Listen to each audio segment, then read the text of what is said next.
If you want to emigrate from Northern Cyprus to Southern Cyprus, or if you're thinking about moving from Northern Cyprus to Southern Cyprus, then you should definitely watch this video all the way to the end.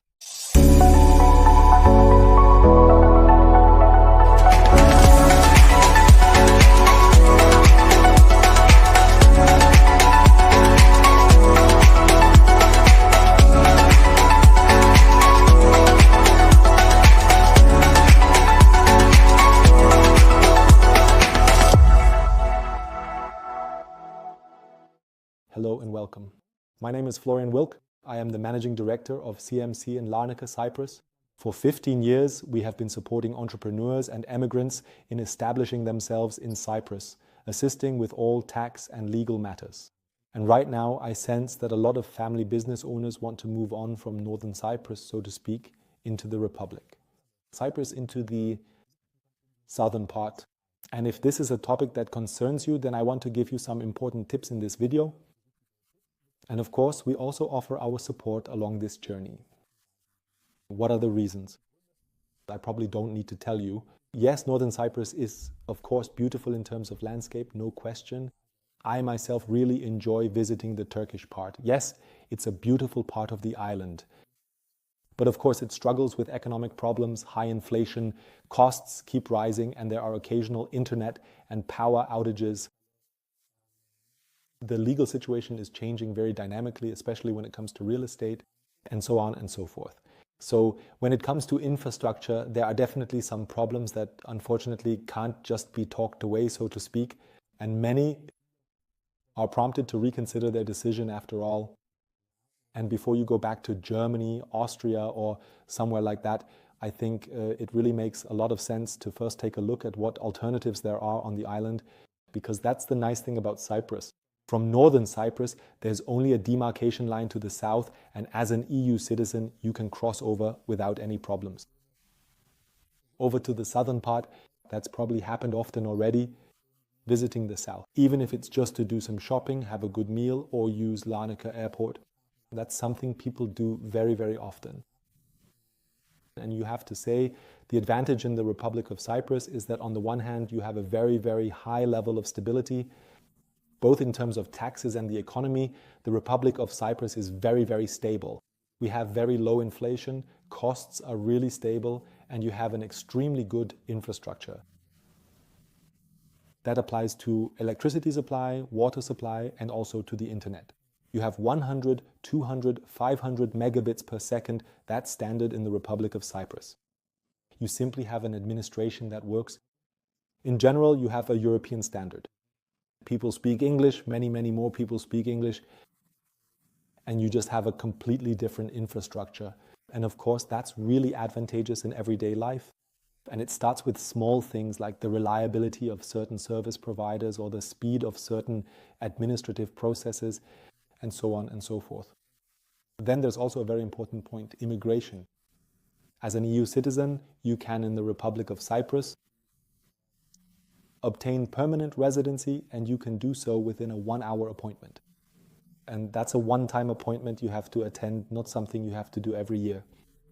You also don't have to bribe anyone at the authorities or anything like that.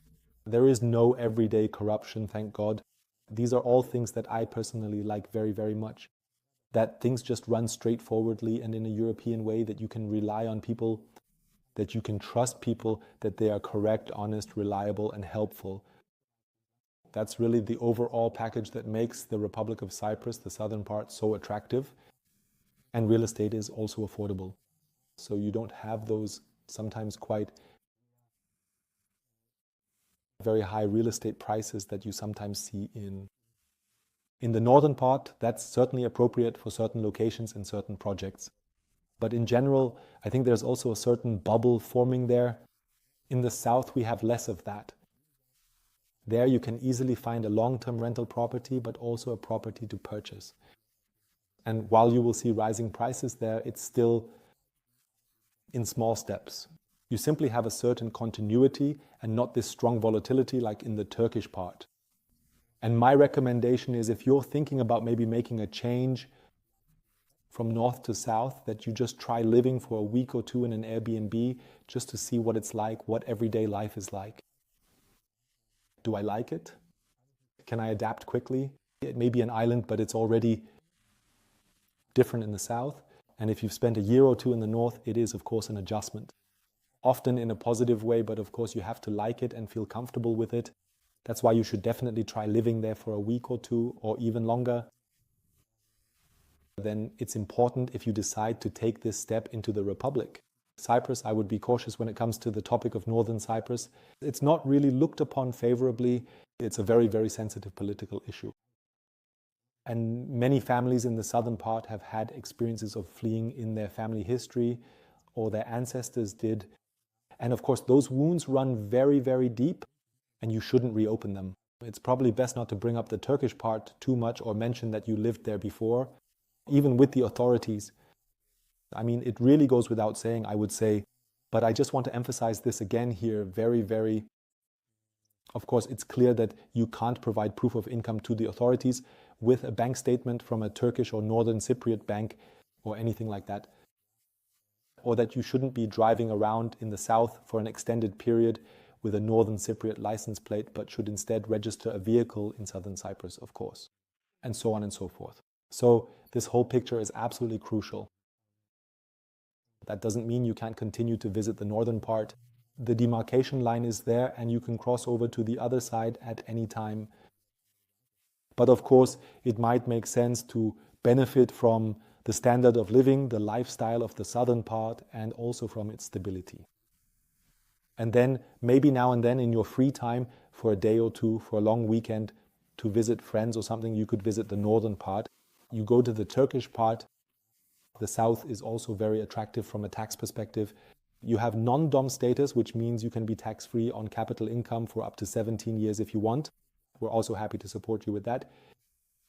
And at the corporate level, you also have very low taxation of 12.5%, sometimes even just 2.5%, depending on the type of activity and the types of income.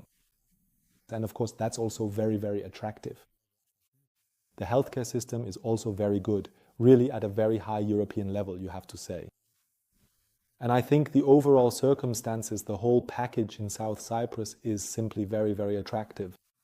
So if you're interested, if you're thinking about moving to the southern part, so to speak, then feel free to book an initial consultation. You'll find a link below the video. The consultation is completely free and non-binding. It's also not a sales pitch, not at all. We don't want to push anything on you or anything like that, but rather give you some tips for your journey. And of course, we'll also introduce you to our range of services. So I want to sincerely thank you for your attention. I'm also happy to receive comments. If you've gained experience in both the north and the south, feel free to write to me about what you especially like in the south, what you particularly like in the north, and maybe what your living situation is like. Or maybe you've already taken that step. From north to south or the other way around, I always find it super exciting, of course, to follow these personal life paths, and I really look forward to your feedback. I answer every comment and sincerely thank you for your attention. Don't forget to subscribe to the channel and leave me a like. I wish you all the best. See you very, very soon. Yours, Florian Wilk.